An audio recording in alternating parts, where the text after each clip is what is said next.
Hello, Ms. Ellis. Do you have an attorney? You do? Do you have the money or means to hire an attorney? Have you received your indictment? Okay. Have you read it? You have not read it. Okay. I read it to you back there, right? We have a copy here. You can read it. You don't want to read it. Are you willing to accept that the public defender has read it to you? I'm sorry. You asked her not to. Well, but she did read it to you, correct? No. She didn't read it to you. I read it. Okay, well, we can read it in open court. I can find it. Okay. It's a 10-count indictment. Count 1 alleges that on or about June 3rd, 2024, the defendant did purposely and with prior calculation and design cause the death of J.W. 10/29/2020. The state of Ohio reserves the right to seek a superseding indictment containing the appropriate 2929.04a aggravating circumstances specifications.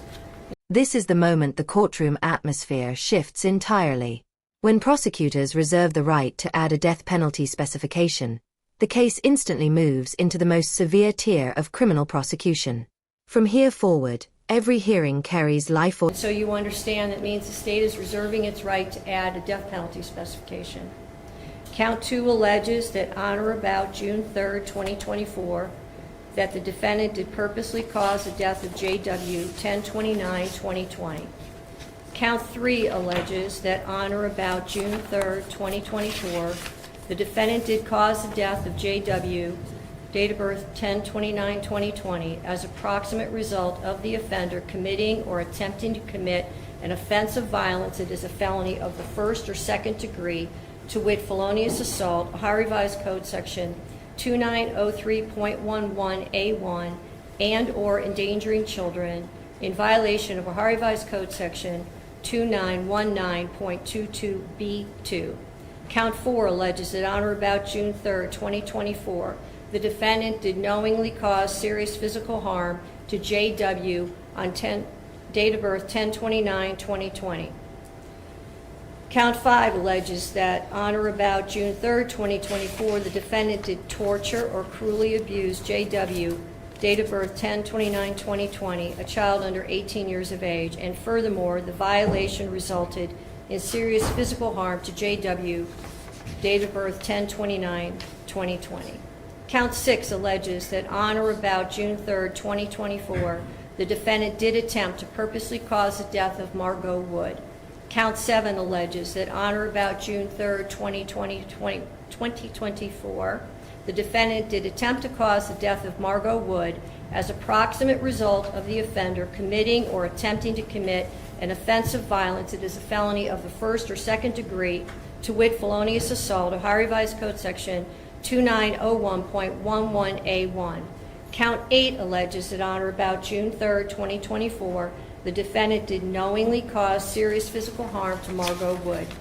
Count 9 alleges that on or about June 3rd, 2024, the defendant did, knowing that an official proceeding or investigation was in progress or was about to be or likely to be instituted, alter, destroy, conceal, or remove any record, document, or thing with the purpose to impair its value or availability as evidence in such proceeding or investigation.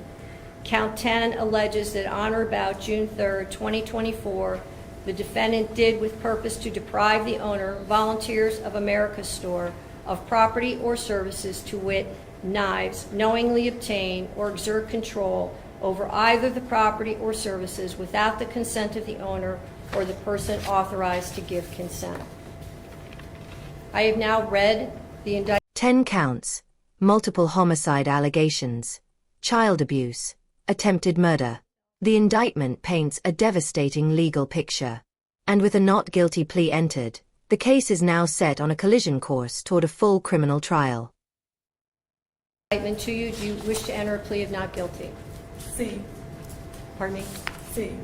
What's same mean? Yes or no? Yes. Okay. I understand the victims are represented and they want to make a comment before I set bond. Is that true? Yes, Your Honor. Okay.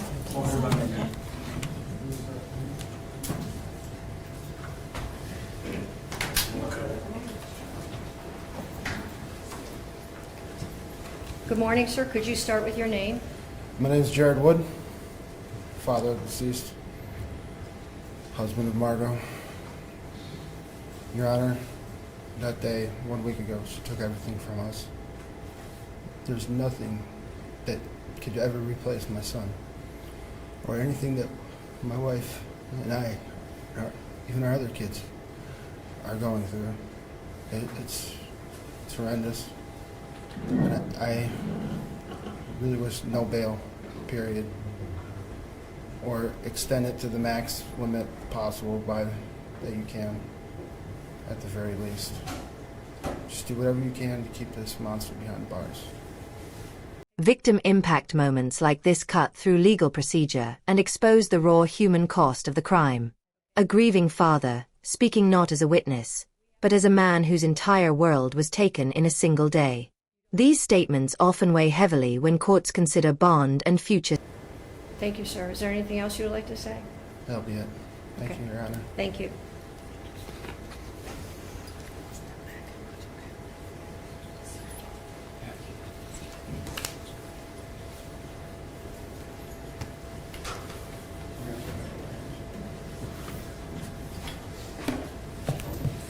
Is there anything else before I pronounce bond? Your Honor, we would just ask that you consider assigning the Public Defender's Office, recognizing this is not our number. We did represent her at the first appearance unit. I did meet with her on Friday. We have had contact with her family and begun working on the case. Thank you, Your Honor. When the original bond was set out of Muni Court, the bond was set at $1 million, and it was before the passing of one of the alleged victims. I do not believe that bond is appropriate given the change in circumstances and the allegations that are contained in this indictment. Bond is set at $5 million, cash, surety, or property. GPS, no contact with any surviving victim or victim's family, DNA order. Judge is John Russo. Pretrial is June 17th at 9 a.m. I'll assign counsel. Thank you. Thank you, Your Honor. Thank you, Your Honor.